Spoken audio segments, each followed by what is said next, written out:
Husky fans, welcome into episode number 13 of NIU Weekly for the fall. I'm Andy Garcia. Now, I'm normally joined by the Huskies athletic director, Sean T. Frazier, but he's not here this week.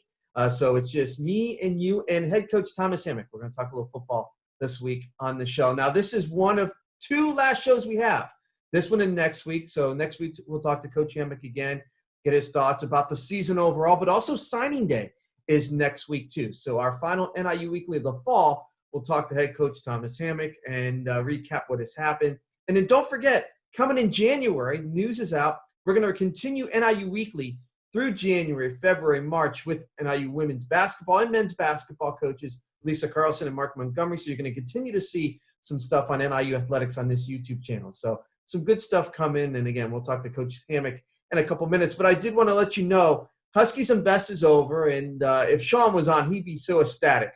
$625,000 was donated through Huskies Invest this year with over 1,000 donations. That's over 1,000 donors that did that, and that is just unbelievable. That's the first time in NIU history.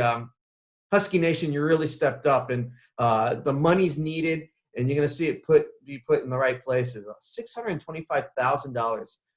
That was raised with Huskies Invest and over 1,000 donations. Just thank you very much to Husky Nation. We can't do it without you. Now, it came in different ways, right? We had the virtual golf tournament. Season ticket members donated their season ticket premium seat payments this year. And also the Husky fan cutouts. We had that. And we had game replays and former student athletes came on. So there is a little bit of everything for everyone this year with Huskies Invest, and that's what NIU tried to do, try to get the word out and also show you some great features.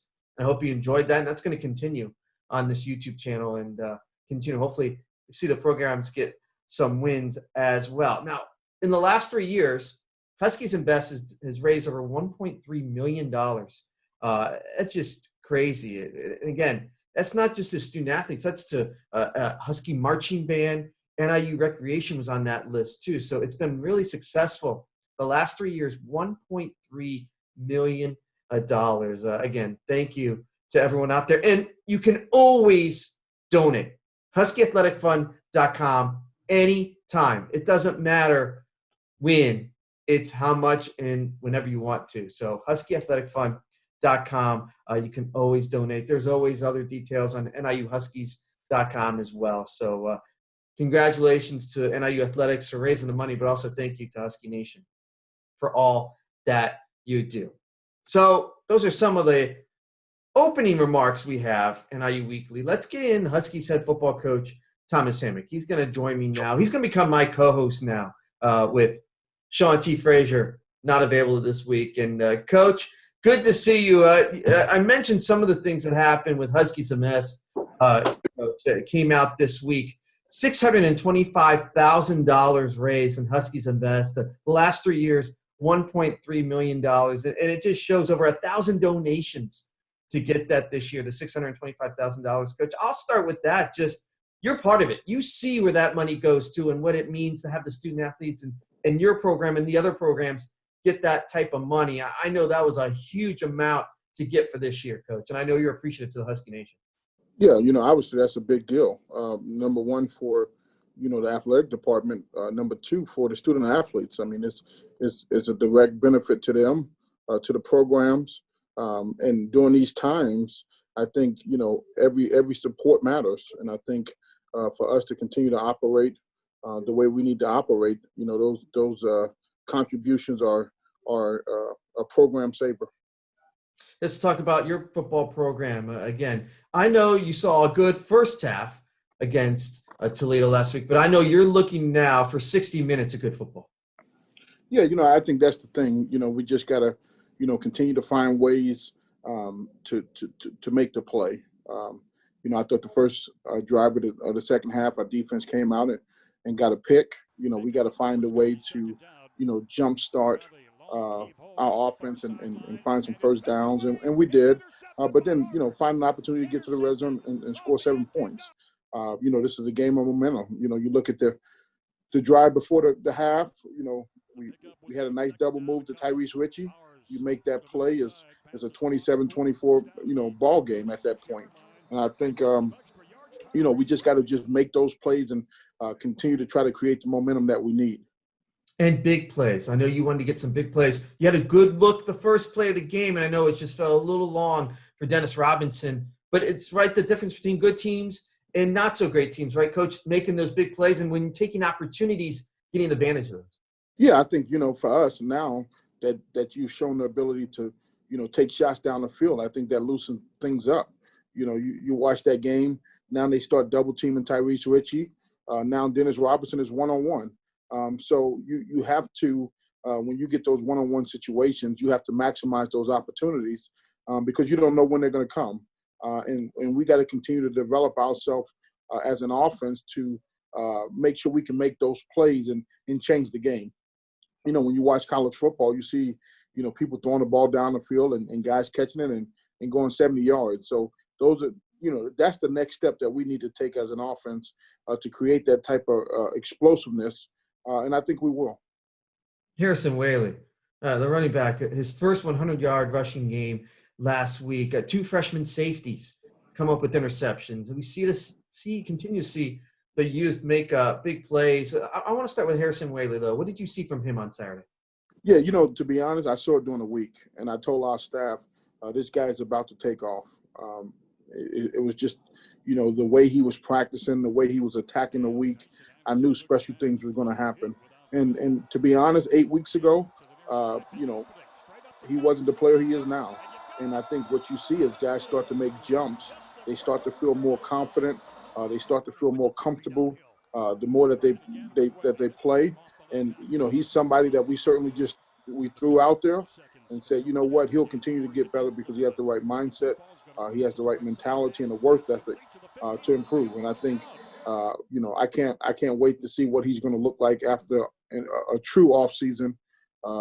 6 months ago, he was in the pandemic of high school. So, give him a spring ball and a lifting and a summer. And I think the sky's the limit for him.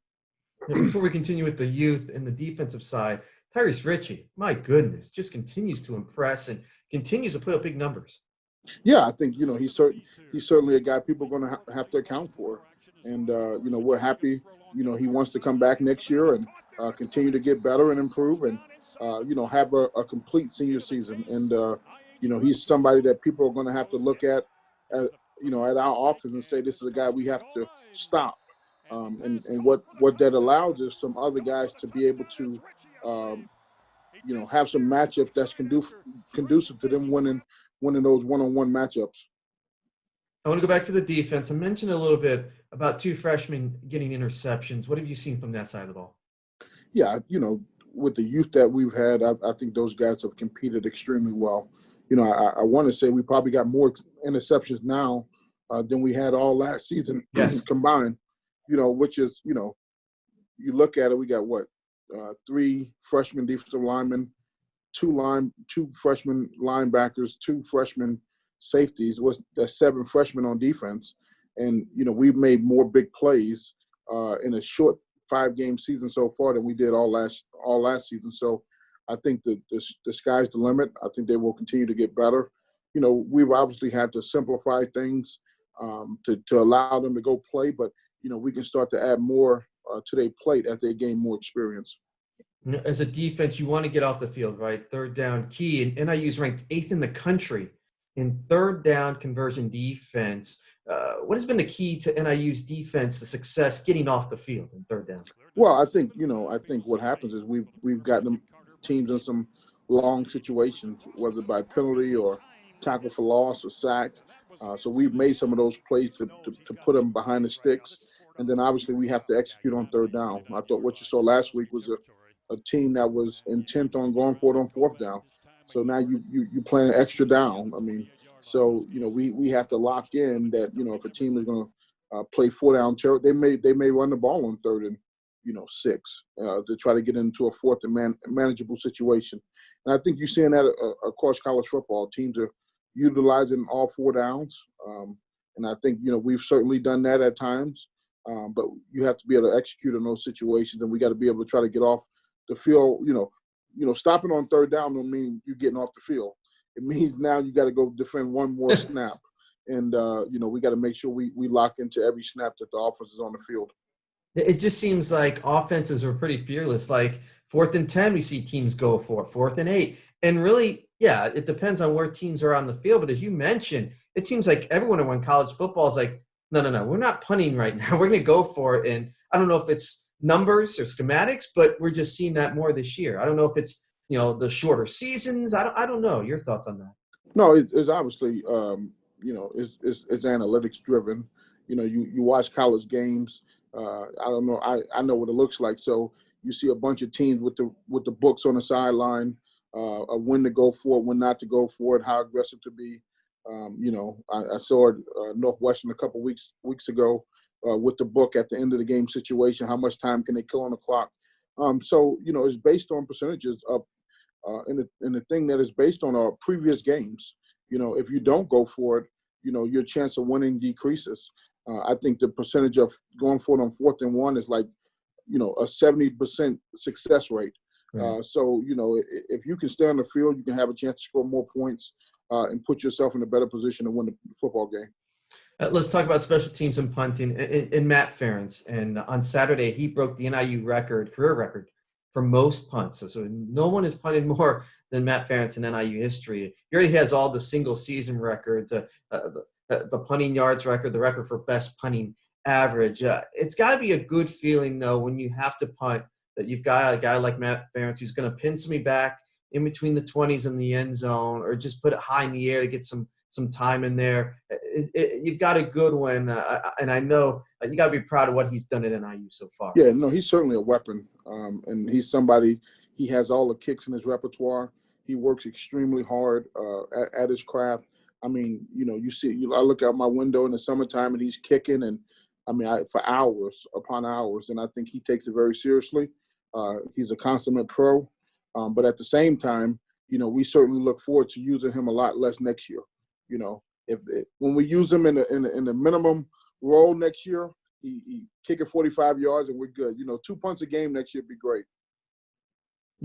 Speaking of kicking, you had another good fake. This was a good one. I like this with Bowers, quarterback, and he looked like a rocket out there. He literally faked the kick. He got it up there pretty high, the leg, and got the first down. But how many of those trick plays do you think about? How many do you put into the game plan that you might use? Do you think of a different one each week, Coach? Yeah, I think we trying to find ways to stay on the field a little bit longer. And the great thing is, I tell the refs before the game exactly what we're going to do, so there's no surprise. They almost anticipating it. Sometimes they say, hey, well, you can't do this, you have to do this. So we may make some adjustments right before the game based on some different things. But we're going to take calculated risks if we feel like, we got a chance to succeed.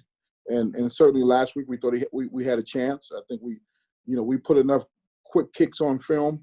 We quick kick against Toledo last year, and we quick kicked against Western Michigan that we thought, what an opportunity to, steal a possession, and we executed it pretty well. It always seems, even when we have 12-game seasons, that the season goes fast. It's really gone fast this year with only 6 games. Final week of practice as you get ready on the road to take on the Eagles of Eastern Michigan. How has practice gone so far, and your thoughts on taking on the Eagles? Yeah, I think, I talked to our team about, sometimes, you don't know when football is going to be over. Embrace it. Enjoy it. Enjoy the meetings. Enjoy the practice. Enjoy your teammates. Enjoy the locker room. This is a weird year. Young men, they have decisions, as far as coming back or not coming back, and that's up to them. But at the same time, hey, we got one more opportunity in the 2020 season, and we're playing a good football team that's extremely well coached. They had a big win last week, and we got to play our best football to have a chance to beat them.